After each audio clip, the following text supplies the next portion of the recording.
जिनेन्द्र जीवमजीवं दवं जीर्णवरवसहेन जीर्णनिदिष्टं देवीन्दविन्दवन्दं वन्दे तं सर्वदा शिरसा। पंच परमेष्ठी भगवान की जय। द्रव्य संग्रह ग्रंथ संपूर्णता की ओर है। आज इसकी अंतिम पाठशाला की कक्षा है। आज ये पूरा हो जाएगा और पूरा हो भी गया। निश्चय ध्यान की चर्चा हो गई। निश्चय ध्यान से मोक्ष प्राप्त होता है। अब बचाई क्या है? आचार्य अब अगली गाथा में लिख रहे हैं निश्चय ध्यान के लिए क्या करें। माँ चेठ माँ जंपः माँ चिंतः किं बीजेन होइथिरो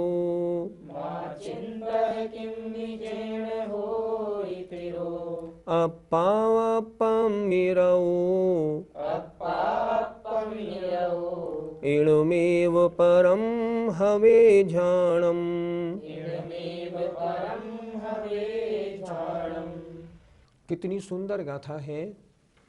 अगर तुमको श्रेष्ठ ध्यान करना है तो माँ चिट्ठः कुछ भी चेष्टा मत करो, माँ जंपः कुछ भी बोलो मत, माँ चिंतः और कुछ भी चिंतन मत करो, किम भी कुछ भी, जेण जिससे, होए थिरो स्थिर होकर, फिर क्या करे, अप्पा अपम में रहो, आत्मा को आत्मा में लीन कर दो। अप्पा अपम में रहो, आत्मा को आत्मा में रहो माने रतो माने लीन कर दो। इणम एव यह ही परम ध्यानम उत्कृष्ट ध्यान होता है। कुछ नहीं करना, परिश्रम का काम नहीं। मन वचन काय को बिल्कुल गुप्ती में ले आओ। मन के लिए लिखा माँ चिंतः, वचन के लिए लिखा माँ जंपः, काय के लिए लिखा माँ चिट्ठः। फिर एक बार देखें, माँ चिट्ठः काय से कुछ भी चेष्टा मत करो, माँ जंपः वचन से कुछ भी मत बोलो, माँ चिंतः कुछ भी मन से मत सोचो, किम भी कुछ भी, जेण जिससे, होए थिरो स्थिर हो जाओ। और क्या करो, आत्मा को आत्मा में लीन कर दो। बस आत्मा आत्मा में, आत्मा के द्वारा आत्मा को देखे, बस और कुछ नहीं। इणम एव यह ही उत्कृष्ट ध्यान होता है। सारी चेष्टाएं बंद, मन वचन काय की पूर्ण गुप्ती और आत्मा आत्मा में लीन, इसे कहते हैं उत्कृष्ट ध्यान। यह जो उत्कृष्ट ध्यान है ये किनके होता है? हमें और आपको कभी नहीं। ये तो उन मुनि महाराजों को होता है जिनके चित्त बहुत स्थिर है, चित्त में बड़ी वैराग्यता है, अन्य किसी वस्तु से रंच मात्र भी लगाव नहीं।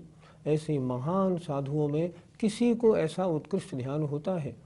चतुर्थ काल में तो बहुतों को होता होगा, पर पंचम काल में ऐसे ध्यान वाले मुनिराज बिरले होते हैं। पर इस ध्यान का अभाव नहीं है। इस ध्यान के ध्यान वाले भी आजकल मिलते हैं।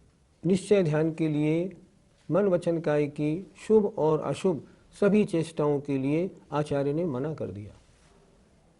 अब प्रश्न है, ध्यान की सिद्धि हम सबको करनी है, क्यों? कर्मों की निर्जरा करनी है। तो ध्यान की सिद्धि के लिए हमें क्या करना चाहिए, वह इस दूसरी गाथा में देखते हैं। तव सुदवदवं चेदा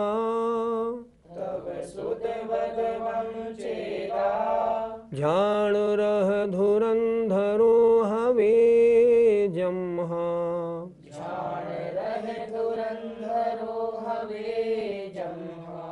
तम्हा तत्तियणिरुदा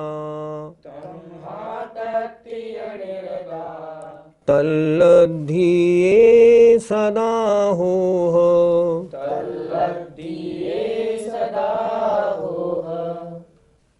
तव माने तप, शुद्ध माने श्रुत और वद माने व्रत। तप, श्रुत और व्रत से सहित आत्मा ज्ञान रूपी, ध्यान रूपी रथ की धुरा को धारण करने वाला होता है। क्योंकि अगर आपको ध्यान करना है तो ध्यान करने वाली आत्मा कैसी होनी चाहिए? तप, श्रुत और व्रत इसके करने वाली, इसमें होशियार, इसमें रत, इसकी अभ्यासी होनी चाहिए। तप से मतलब है उपवास आदि तपों का तपना। श्रुत का मतलब जिनवाणी का अच्छा अध्ययन होना। व्रत का मतलब पंच महाव्रतों का धारण करना। ध्यान रूपी रथ में कौन बैठ सकता है? जो तप, श्रुत और व्रत ऐसा आत्मा हो। फिर एक बार देखें, जम्मा क्योंकि तप, श्रुत और व्रत वाला आत्मा ध्यान रूपी रथ की धुरा को धारण करने वाला होता है, इसलिए तत्तीय निर्दा उन तीनों में निरत रहो। तल्लद्धिये सदा होह, सदा उस ध्यान की प्राप्ति के लिए। नीचे की दो पंक्तियों का अर्थ फिर देखें, तल्लद्धिये उस ध्यान की प्राप्ति के लिए सदा उन तीनों में निरत रहो। किसमें? तप, श्रुत और व्रत में। गुरुजी, ध्यान रूपी रथ की धुरा से क्या प्रयोजन है? रथ चलता है कब? जब उसका धुरा ठीक होता है। अगर रथ का धुरा नहीं हो, धुरा टूटा हो, धुरा खराब हो, रथ नहीं चल सकता। उसी तरह अगर तप, श्रुत और व्रत में कोई आत्मा लगी हुई नहीं है तो जैसे बिना धुरे के रथ नहीं चलता, ऐसे ही वो आत्मा ध्यान की योग्यता नहीं रखती। यहाँ तप से क्या तात्पर्य लेना चाहिए? तप से तात्पर्य है अनशनादि जो तप है उनका वह आत्मा अभ्यासी हो। ध्यान लगाने के लिए एकांत किसी गुफा में बैठना है तो विविक्त शय्यासन तप का अभ्यासी हो। बहुत देर तक बैठे रहना है, शरीर में दर्द पीड़ा वगैरह हो जाती हैं, काय क्लेश तप का अभ्यासी हो। भूख प्यास गर्मी कैसी बाधा हो, उन सब बाधाओं से वह दूर रहेगा। अनशन आदि तपों को तपने वाला तब तो ध्यान लगाएगा, नहीं तो कैसे लगाएगा। इसलिए अनशन आदि तपों का अभ्यासी होना चाहिए। तो फिर गुरुजी यहाँ पर श्रुत से क्या समझना चाहिए? श्रुत से मतलब शास्त्र का अच्छा अभ्यासी हो, अर्थात निज और पर का अच्छा भेद विज्ञानी हो, जिसने आत्मा और पर तत्वों के बारे में, पर वस्तु के बारे में अच्छा अभ्यास बना रखा हो। अगर ऐसा नहीं होगा तो ध्यान में कैसे लगेगा। जिसने मात्र आत्मा को अपना माना है, अन्य सब से ममत्व छोड़ दिया। पहले गाथा आई थी ना, माँ मुझे माँ रज्जय माँ दुष्य इट्ठ अट्ठेसु। तो इष्ट अनिष्ट पदार्थों में राग द्वेष मोह मत करो। जिनवाणी पढ़ने से ही तो ऐसी भावना होगी, इन वस्तुओं से मेरा कोई संबंध नहीं, मैं तो इनसे भिन्न शुद्ध ज्ञाता दृष्टा आत्मा मात्र हूँ। इसलिए श्रुत का मतलब अच्छा शास्त्र का अभ्यासी हो। गुरुजी, हमें व्रत से क्या समझना चाहिए? अर्थात महाव्रतों को धारण करने वाला हो, 5 पापों का संपूर्ण त्याग करने वाला हो। अगर महाव्रती नहीं, निर्ग्रंथता नहीं, तो ध्यान का कोई प्रश्न ही नहीं। आचार्यों ने लिखा है, कदाचित बांझ के बेटे की शादी में आकाश के फूलों से सेहरा सजाया जा सकता है, पर गृहस्थ अवस्था में ध्यान नहीं होता। बांझ के बेटा कैसा और आकाश के फूल कैसे, अर्थात असंभव चाहे संभव हो जाए, लेकिन गृहस्थ अवस्था में ध्यान संभव नहीं। ज्ञानार्णवकार कितनी अच्छी तरह लिख रहे हैं ज्ञानार्णव में। इसलिए यहाँ व्रत से मतलब है महाव्रती हो, निर्ग्रंथ हो, दिगंबर हो। जब सबसे निर्ममत्वता बनी है तब ध्यान की बात बनती है। एक मैं और कहना चाहूँगा, ध्यान का प्रसंग लगभग पूरा हो गया। एक आचार्य ने एक दोहा बहुत सुंदर लिखा है, वैराग्यम तत्व विज्ञानम नैर्ग्रंथ्यम वस चित्तता परीश जयश्चेति पंचैते ध्यान लक्षण। कितना सुंदर लिखा है।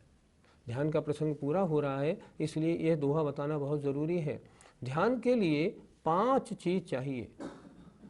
पहले उन्होंने क्या कहा, बहुत अच्छी तरह, वैराग्यम, संसार शरीर भोग से वैराग्य हो, रंच मात्र भी किसी वस्तु से लगाव नहीं, बस आत्मा की ओर रुझान हो, बाकी कुछ नहीं, वैराग्यम। दूसरा कहा तत्व विज्ञानम, अर्थात तत्व का विज्ञान अच्छी प्रकार ज्ञान हो। असली तत्व 2 ही है, निज और पर, अर्थात निज और पर का अच्छा भेद विज्ञानी हो। शास्त्रों के अभ्यास पूर्वक जिसने अपने आत्मस्वरूप का निर्णय कर रखा हो।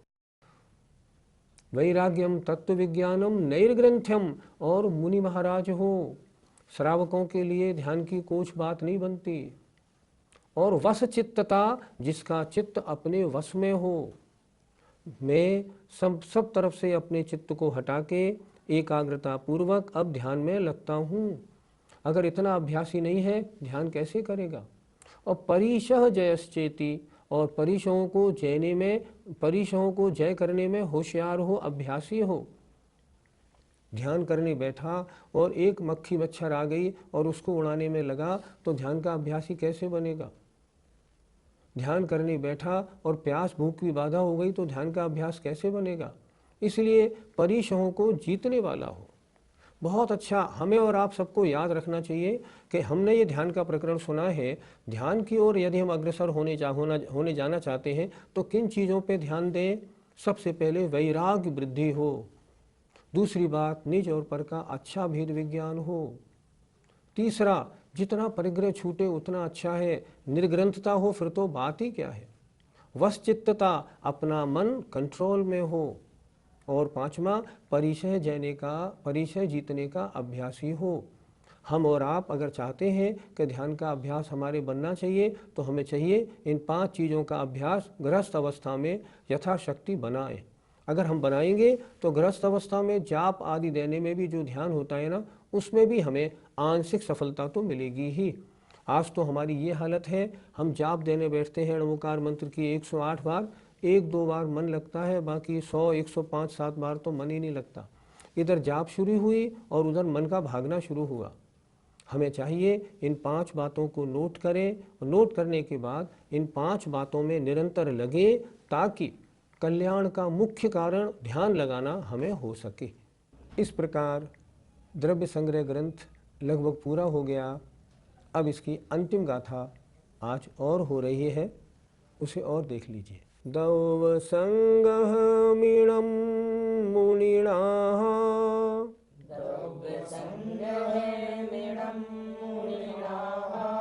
दोष संचय चुदा सुद पुण्या,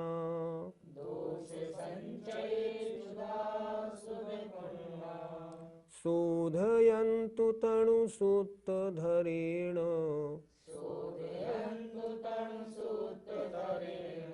नेमिचन्दमुनिना भणियं जम्।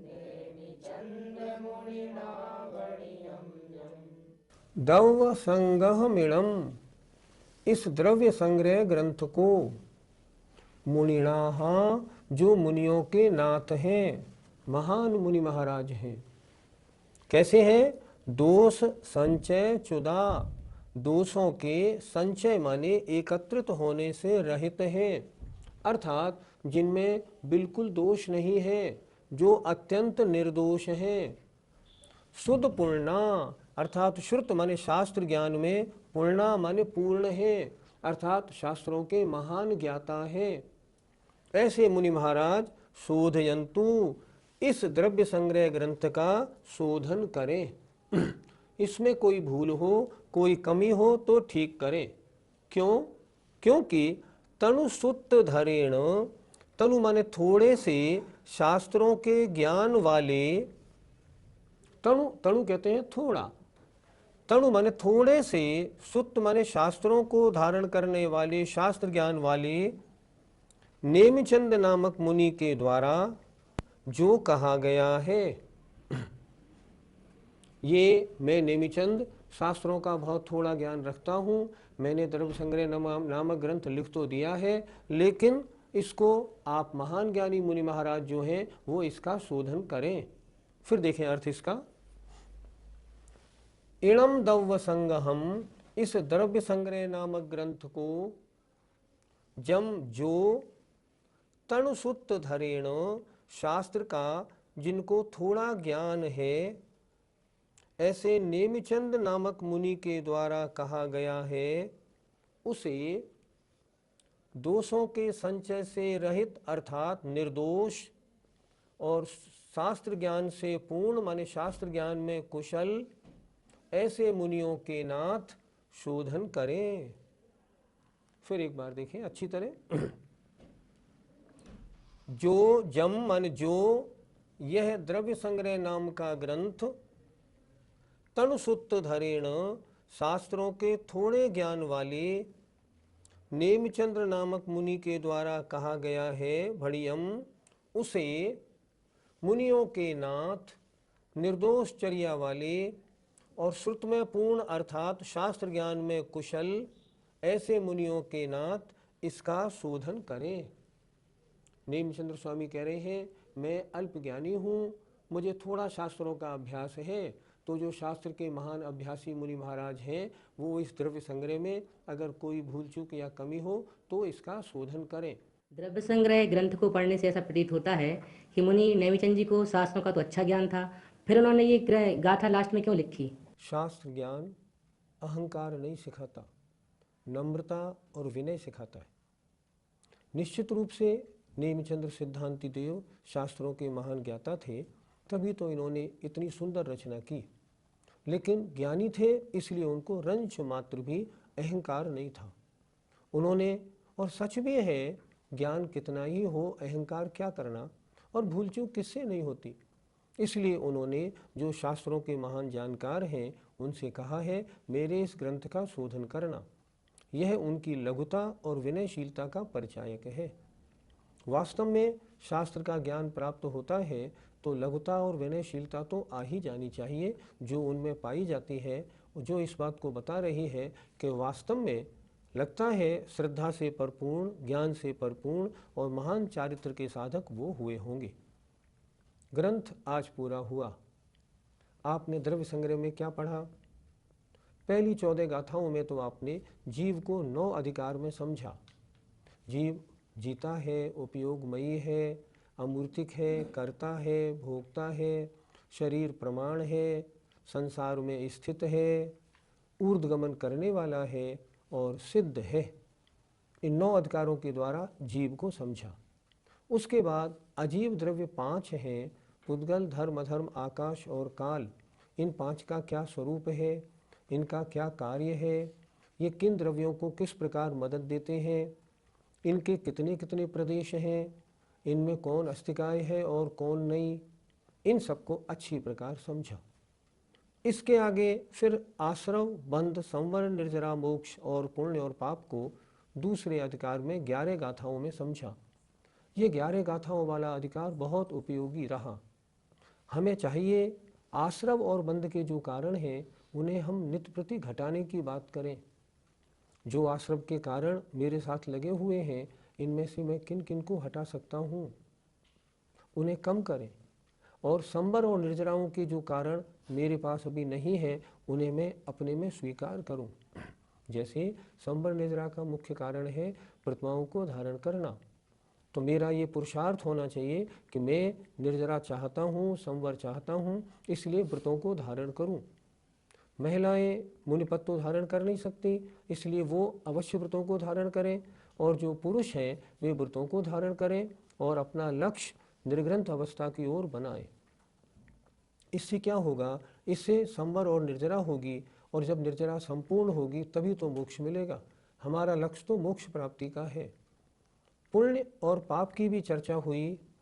पुण्य और पाप का क्या है, ये आश्रव और बंध, जीव और अजीव कैसे होते हैं, इनको अच्छी तरह समझाया।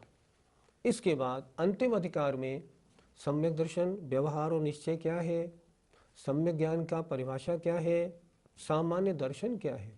उसके बाद चारित्र के बारे में कितना सुंदर लिखा।